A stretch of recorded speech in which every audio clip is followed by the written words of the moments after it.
Hello दोस्तों, तो आज हम बात करने वाले हैं चाइल्ड मैरिज के बारे में। तो चाइल्ड मैरिज हर एक तरीके से खतरनाक है, लेकिन आज भी कुछ धर्मों में इसे स्वीकार किया जाता है और इसे वैध माना जाता है और बढ़ावा भी दिया जाता है। और अगर हम बात करें, जबकि हमारे देश के कानूनों में चाइल्ड मैरिज को बैन या फिर प्रतिबंधित रखा गया है। जैसे अगर एग्जाम्पल के तौर पे बात करें तो इस्लामिक कानून है, जो शरिया लॉज है, जो पर्सनल लॉज के बारे में हम बात करते हैं। वहाँ ये माना जाता है कि जब कोई लड़की प्यूबर्टी को प्राप्त कर लेती है तो वह अगर उसकी शादी हो जाती है तो शादी वैध माना जाता है। लेकिन हमारे देश के कानून जो हैं वो यह कहते हैं कि जब तक लड़की एडल्ट नहीं हुई है तब तक शादी को हम अवैध मानते हैं। और यही सारे कंडीशन हैं हमारे यहाँ पे देखने को मिलते हैं। और कानून का टकराव एक तरफ, पर्सनल लॉज एक तरफ, जो देश के राष्ट्रीय कानून है उसमें टकराव देखने को मिलता है। यही एक बहस है जो कंट्रोवर्सी है, जो निकल कर आती आ रही है। और यूसीसी के बारे में, यानी सम्मान नागरिक संहिता के बारे में, अभी रिसेंटली यहाँ पर देखने हाईकोर्ट को द्वारा, दिल्ली हाईकोर्ट के द्वारा जो टिप्पणी है वो यहाँ पर फैसले की गई है। इस चीज़ पर जोर डाला गया है कि अब शायद वो समय आ चुका है जो यूसीसी हैं, और इस यूसीसी को अब लागू कर दिया जाए। क्या है पूरा मामला, आइए लेकिन हम ये जो कुछ समझने की चैलेंजेस कोशिश हैं उनको करेंगे समझने इस की वीडियो कोशिश में। करेंगे हम।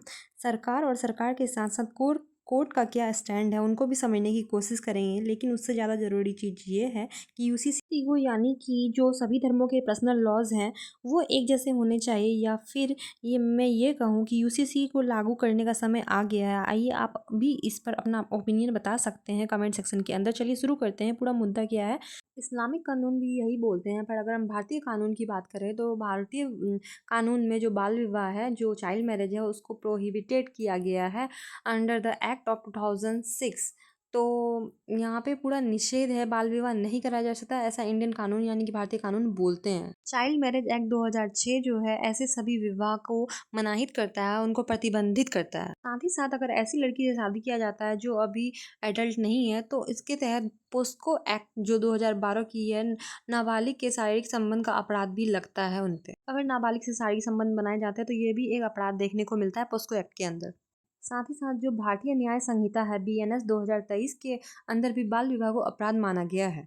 इसलिए ये एक इशू अभी हमारे देश में देखने को मिल रहा है पर्सनल लॉज के बारे में, कि जो हमारे पर्सनल लॉज हैं और जो राष्ट्रीय कानून है उनमें कहीं ना कहीं टकराव देखने को मिल रहा है।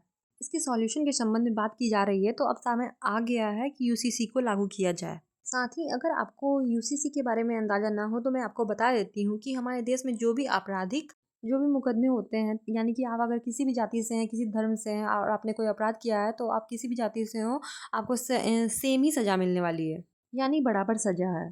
सीसी कहता है कि सभी धर्मों के लिए विवाह, तलाक, दत्तक, उत्तराधिकार सभी के लिए एक जैसे हो जाए, ताकि एक समानता आ जाए।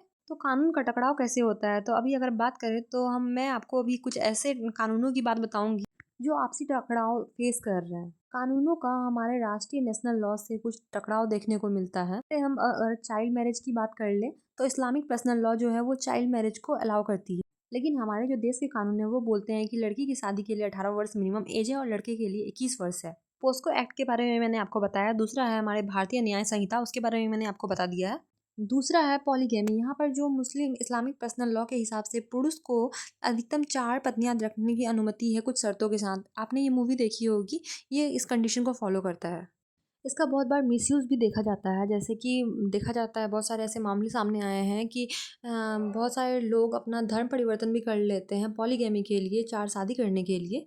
करें राष्ट्रीय कानून की, तो हमारा राष्ट्रीय कानून कहता है कि पहली पत्नी के रहते दोबारा विवाह करना अपराध है।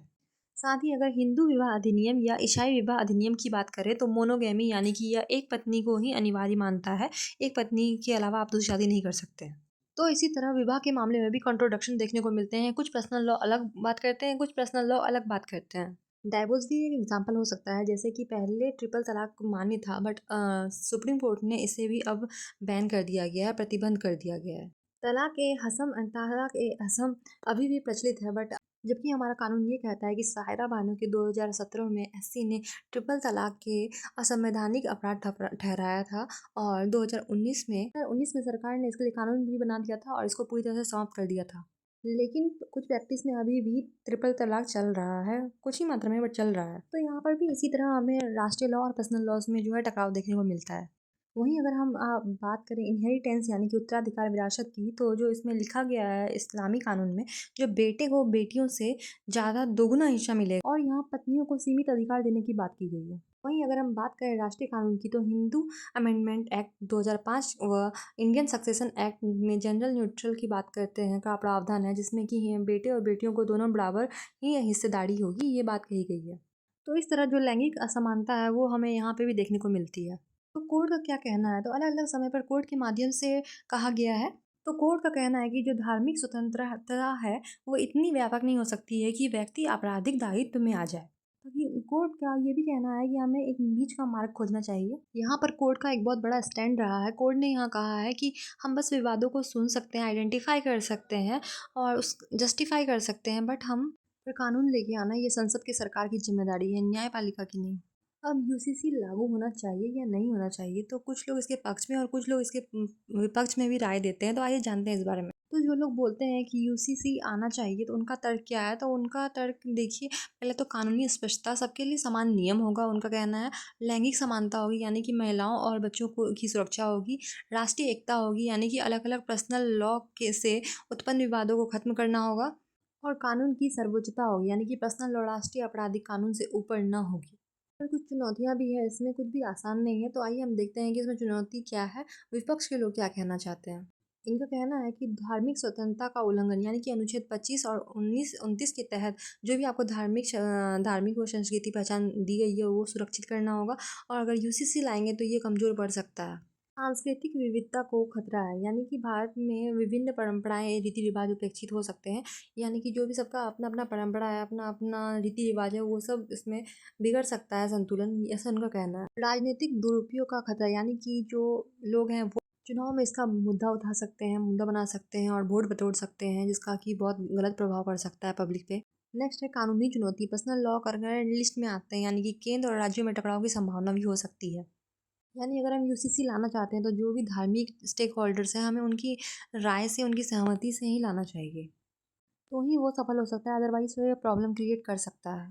इसको हमें चरणबद्ध तरीके से लाना चाहिए, ये नहीं कि अचानक से ले आएँ और फिर अचानक से सब कुछ खत्म हो जाए, सब प्रभावित हो जाए। यानी कि जो भी ऐसे मुद्दे हैं उनको पहले सामने समानता लाना चाहिए, यानी कि जैसे ये ट्रिपल तलाक है उनको पहले हमने खत्म किया।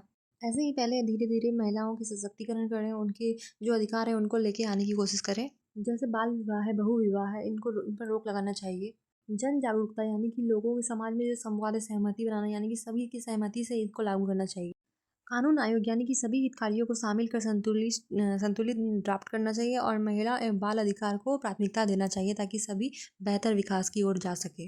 आशा करती हूँ कि हमारा वीडियो आपके लिए हेल्पफुल रहा होगा। अगर हमारा वीडियो आपको अच्छा लगा हो तो वीडियो को लाइक, कमेंट एंड शेयर जरूर करें। धन्यवाद।